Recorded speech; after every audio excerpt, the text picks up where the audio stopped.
it would be really, really difficult to talk about public funding and archaeology, the archaeological resource in the national context in Wales, without some reference to, a specific reference really, to the development and changing role of the archaeological trusts and how public funding for the 4 Welsh regional archaeological trusts has changed over the last 40 years. And indeed they are, and we're going back to this idea about partnership and collaboration, of course the archaeological trusts working with Cadw Welsh Government and with the Royal Commission. Yes, we still have a Royal Commission in Wales. It would be impossible. So, and it's very timely also for 2 reasons, actually, just this consideration of the role of the trusts. Firstly, as I just said, they're celebrating their 40th anniversary at the moment. They were established in the mid-1970s. And secondly, the National Assembly for Wales has just passed Historic Environment Wales Act, which I hope you will agree, I'll introduce a few aspects of it today, has delivered a number of very progressive changes in the way that we protect and manage our historic environment. And this new legislation and a wider new protection framework for heritage in Wales will, to some extent, impact upon the way in which the archaeological trusts will work coming into the future. So firstly today I want to talk about the story, a very, very brief history of the archaeological trusts, how they were founded and how their resources and how their funding has changed in the changing climate. But secondly, just to summarise those heritage protection review, the framework and the role that they might be presenting as a delivery partner. Firstly, the trust. How do I change this now? I'm guessing. Right, I should have asked this before, shouldn't I? Oh, lovely, thanks. Right. The four archaeological trusts were established in the mid-1970s, and they were thanks to these 2 guys. They might recognise them. Di Morgan Evans on the right and Richard Avent on the left. I'm reliably informed that this is actually at Richard's wedding to Sian Rhys, actually a former Monuments Inspector in Wales as well. Some years ago, and I think that it's worth just emphasising the role that these guys played and the legacy that they've left, especially Richard. I mean, I inherited Richard's role 8 years ago in very tragic circumstances, as some of you might be aware, and he's one of the key architects of the archaeological trust system. Then the Ancient Monuments branch of the Department of the Environment, which recognised the increasing pressure of the threat to the archaeological resource and the need for rescue response. And of course that was the Archaeological Trust Foundation, as charitable trusts in those early years. So we're talking about the past and the early years of rescue archaeology and how the trusts were actually responding through the support of public resources at that time. Their attitude towards health and safety, of course, great, wasn't it? But also the physical erosion to archaeological sites, not just as a result of agriculture and erosion, but also from development at that time in the pre-PPG 16 years. By the 1980s, new sources of funding becoming available, the Manpower Services Commission schemes, during those job creation schemes, literally hundreds of people, literally hundreds of archaeologists, of course, got initial taste of archaeology, and many of them are still working in the archaeological sector today as a consequence of that pathway into archaeology. The Dyfed Archaeological Trust and the Morgan Gwent Archaeological Trust in particular, working on major schemes in places like Cowbridge and in Lecher and in Carmarthen, amongst others. Then in the 1990s, the post-PPG 16 era, the Wales linked sort of responses to that, Planning Policy Wales and Welsh Office circulars, sort of moving the responsibility for developer funded, of course, to the private sector and the massive sort of expansion of the private sector as a result of that. But that allowed the funding from the public purse for archaeology to be moved to very much project-specific threat-related work, whether it be the consequence of agricultural erosion or sea level rise. I think this is a site, Waitsands Bay in Pembrokeshire. Some of you might be familiar with it. And that's on top of a mountain in Carmarthenshire, of a Bronze Age barrow. But it has also allowed, as well as the response to some specific threats outside of the developer-funded context, government funding, national funding, to be focused on more strategically related projects such as pan-Wales surveys to help inform the things like the Scheduled Monument Enhancement Programme at the time, through the 90s and into the noughties, as well as enhancement work for the historic environment records. So these are Wales-wide surveys of prehistoric funerary and ritual sites, of deserted rural settlements, of the coastal survey, of Roman sites. And in fact, I think as a consequence of this, the Monument Enhancement Schedule Enhancement Programme has literally just pretty much covered everything up to around about 1000 AD as a consequence of those focused pan-Wales surveys, which Matt, funny enough, was very much involved in helping the Monument Enhancement Programme during that period, between about 2000 and 2010. And during that period, during those 15 or so years, other strategic projects looking at landscape characterisation. Wales produced a register of outstanding landscapes of outstanding historic interest and special historic interest, and again the funding supporting the trusts to do that sort of work, but also, of course, enhanced work for promoting the involvement of the public in archaeological programmes, whether it be the threat-related work where we were supporting the archaeological trusts to do, or more broadly. So there's very much a story then of change and shift from in terms of the public response to this changing climate. So now, one of the things obviously that happened as a consequence of the post-PPG 16 era was the need for much tighter archaeological advice and control for and support for heritage management services to the local planning authorities and to the public bodies responsible for managing historic sites. And I remember seeing a graphic that Richard Avon actually provided at a TAF meeting around about 10 years ago in Cardiff, where he looked at the consequences of this shift in the way public funding for archaeology in Wales, what the impact of that was, and a dramatic shift from support for project-specific work to provision of a more regional archaeological heritage service. And that trend has continued over the last 10 years. And I just produced this graphic just recently, just to show the total amount of money that actually has gone in grant aid from Cadw to the archaeological trusts. Hasn't actually changed a lot over the last 10 years. You see on the left-hand side, it's around about 1.2 million 10 years ago. It's still about 1.10 million, despite the period of austerity. I think probably we might well be unique here, actually, and actually maintaining this same level of public funding for this kind of service. But what you will see from the bar chart on the right is there's quite a big shift during that 10 years from, again, project funding to the provision of a regional heritage service, and in particular for planning advice in response to the need of local authorities, but also the historic environment records.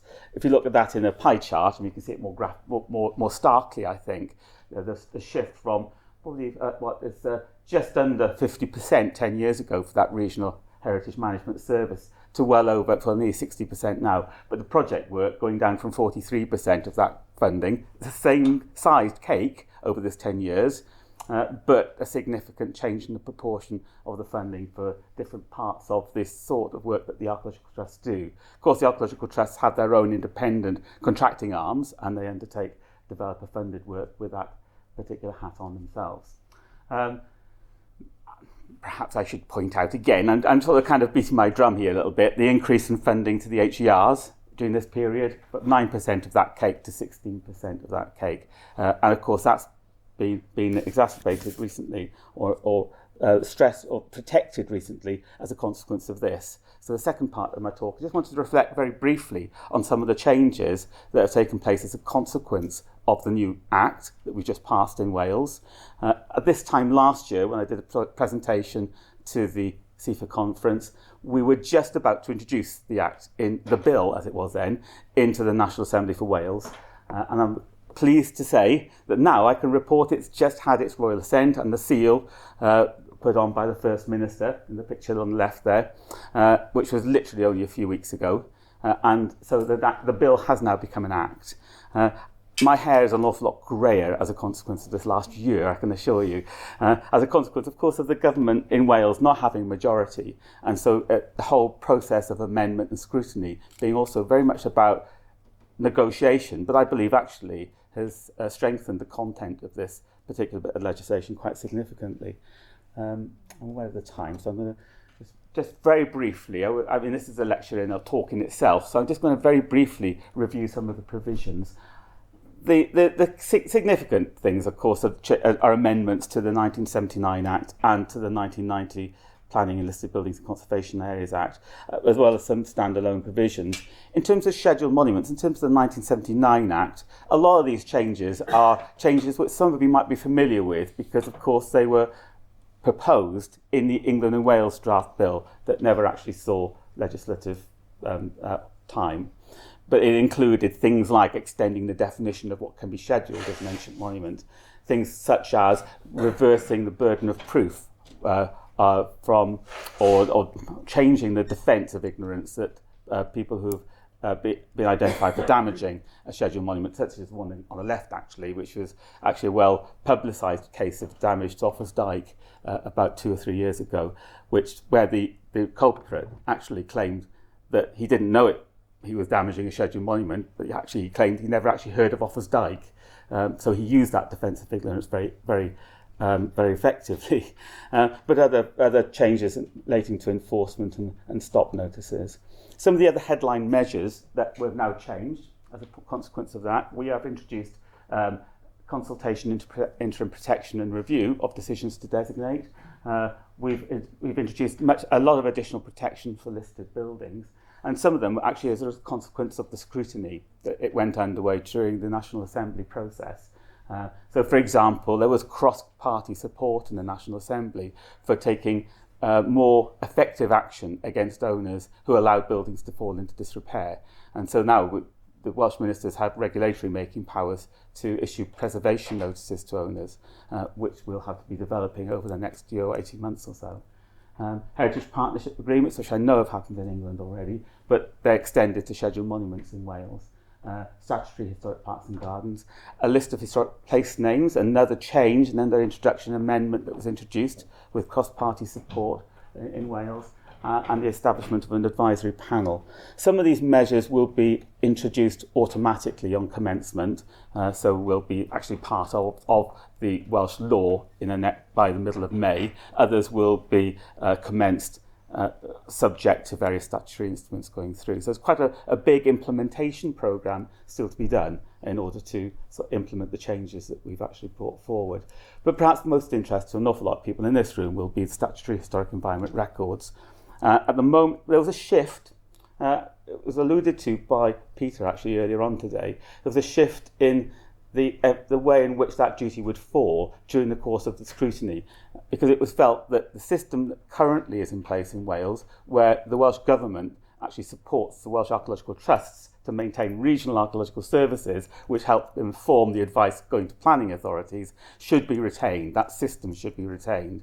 And so the duty shifted, the AMs agreed that the duty should be shifted to the Welsh ministers to actually future-proof effectively and maintain funding, and through regulatory impact assessment, increase funding for the HERs over the forthcoming years.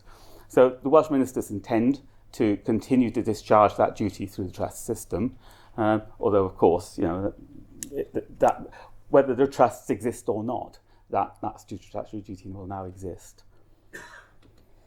The new framework for protection, though, isn't just the Act. The Act only forms just a small part of all the changes that were currently taking place in Wales.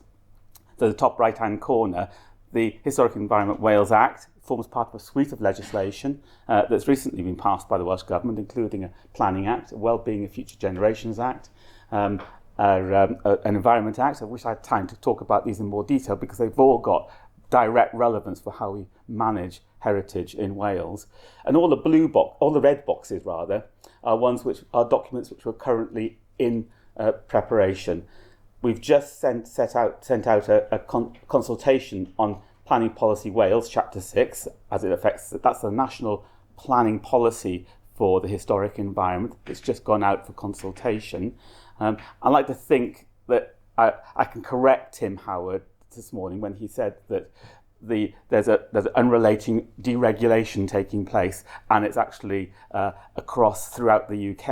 I think you might find actually that this is in many ways actually strengthening the protection that we're providing for the historic environment of Wales and archaeology. The technical advice note, which sits underneath that, which will replace the existing circulars in Wales, also has archaeological components to it naturally, makes references to CIFA standards for overseeing that whole process, and we're intending to put that out to consultation in July. And then a whole raft of guidance documents, including statutory guidance for the use of HERs by not just planning authorities, which is another reason why the duty was shifted, but for all public body, or there are certain named public bodies in the Act. So moving on very quickly from all that. That's the Planning Policy Wales. The consultation is currently live. It ends in June 2016. The technical advice note and many of these other guidance documents will be put out for consultation during the course of the next few months. They include managing change the list of buildings, World Heritage Sites, setting, heritage impact assessments, historic character, heritage risk. All these will take place in tranches over the next 12 months or so, but starting in the summer. So in the future, what does this mean? Now, the archaeological trusts, back to the archaeological trusts then, just to finish really, is that they're only part of a network of bodies in Wales responsible for managing our heritage and our archaeological resource in this changing climate. They have partners at national level and at local level, and of course there are other bodies who have responsibility for large bits of the archaeological of the heritage estate in Wales, working with the museum sector and the third sector. We're small enough in Wales for them all to be actually sitting within one single body. We've got a historic environment group that the CBA and various other bodies are represented on, including the Royal Commission, the university sector and so on, are all in there. Support. Provides a framework for collaboration and participation in the way we manage the resource, and the archaeological trusts are represented. So where next? In terms of future government priorities and what the next steps are going to be, well, there's a certain amount of uncertainty about that because, of course, we're in the middle of a general election in Wales, which limits what I can actually say about what the potential future is going to look like. It's on May the 5th. We don't know what the future composition of that government is going to be, and we don't know what the priorities of that government will be. We probably can predict of the second of those bullet points that the financial climate's not going to get any better anytime soon. I think we're going to remain in this period of austerity, and there are still going to be many challenges facing the resource. But I do hope that that framework for protection that we're putting in place will set a good structure for responding to those challenges. So where do the WATs go here? They're clearly going to be central in the delivery of all these changes. And just to summarise what I've just spoken about here, they have gone through a significant number of changes over the last 40 years. They've gone from those original inception as rescue archaeological trusts through the Manpower Services Commission schemes, through PPG 16 and the consequences of that. They've gone through major upheavals and changes in the organisation of Welsh local government and changes in Welsh national government with the devolution settlement. So those changes have been many and significant. And of course, they've gone through and they survived and they've adapted to two quite significant economic recessions during that 40 years. So I would argue that they'll still play an important role. That role is that trend of moving towards the provision of a regional heritage management service will continue, I've no doubt.